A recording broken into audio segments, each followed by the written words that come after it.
Ya, berikutnya saya akan membahas kembali mengenai konsep yang digunakan di dalam sistem persamaan simultan gitu ya.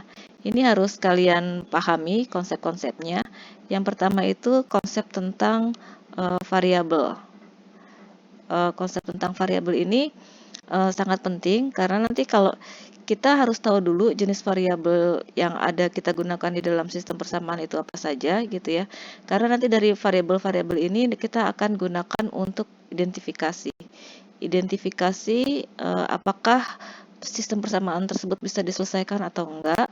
Nah, dari hasil identifikasi ini nanti kita akan menentukan metode yang akan kita gunakan, metode estimasi yang akan kita gunakan gitu ya.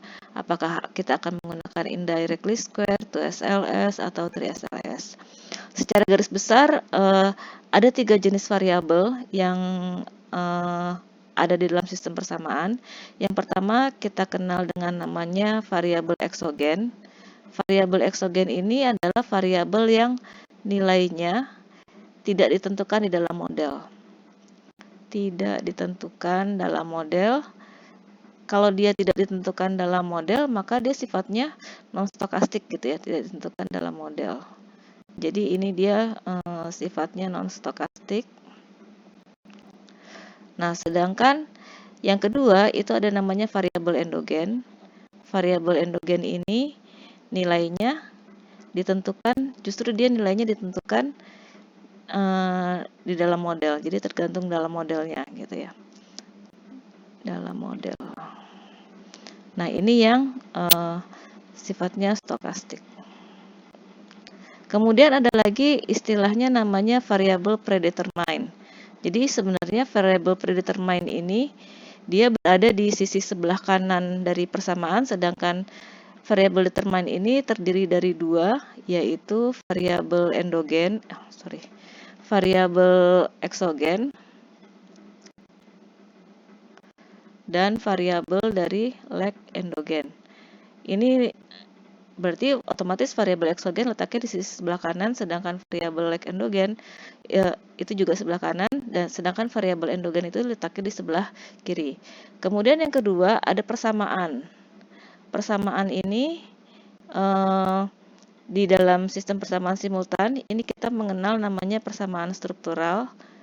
Persamaan struktural ini adalah persamaan yang dibangun, jadi ada beberapa persamaan yang memang dibangun dari teori atau penelitian sebelumnya. Kemudian yang kedua ada namanya persamaan reduced form atau persamaan yang tereduksi. Ini adalah persamaan di mana variabel endogen terdiri dari hanya variabel eksogen saja. Terdiri dari variabel eksogen saja. Ingat kalau di sistem persamaan simultan kan kita punya beberapa persamaan gitu ya. Misalkan di sini Y1 sama dengan fungsi dari Y2, X1, X2 gitu. Kemudian Y2-nya ini sama dengan fungsi dari Y1, X2, X3 misalnya. Nah, kalau seperti ini gitu ya, maka yang menjadi endogennya itu adalah yang ini, yang warna merah endogennya.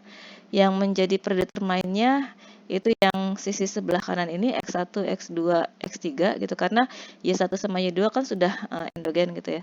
Jadi yang menjadi predetermine-nya itu adalah yang ini. Yang ini X1, X2, X3. Sedangkan yang menjadi variabel eksogennya karena X1 di sini hanya digunakan di persamaan ini saja, ini menjadi eksogen.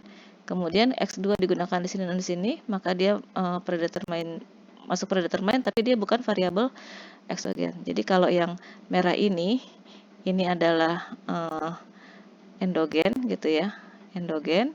Kalau yang warna biru ini adalah predetermine.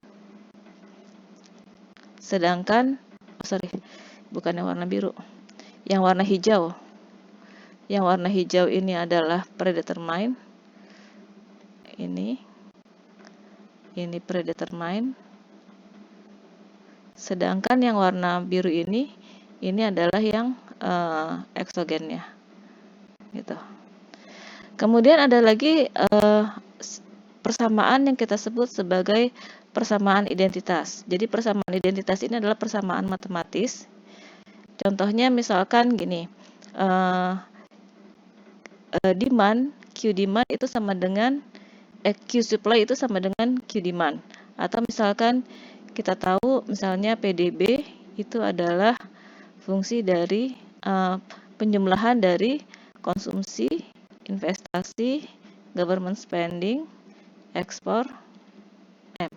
Jadi di sini nggak ada errornya gitu ya, ciri-cirinya dia nggak ada errornya. Ini kita sebut sebagai persamaan identitas. Dalam beberapa kasus memang kita memerlukan persamaan identitas untuk mencari yang namanya reduced form. Jadi kalau reduced form ini adalah variabel endogen yang terdiri dari variabel eksogen. Contoh misalkan di sini endogennya kan X1 sama X2 gitu. Tapi nanti kita cari yang jadi misalkan di sini ada apa namanya? Ada Y1 sama dengan Y2, maka kita bisa cari Y1 Y sama dengan Y2 berarti kan persamaan ini sama dengan persamaan ini gitu ya. Nanti kita bisa dapatkan reduced formnya. Jadi reduced form itu intinya adalah fungsi dari variabel endogen yang terdiri dari hanya variabel eksogen saja. Jadi dia hanya terdiri dari variabel eksogen saja. Ya, mudah-mudahan bisa dipahami.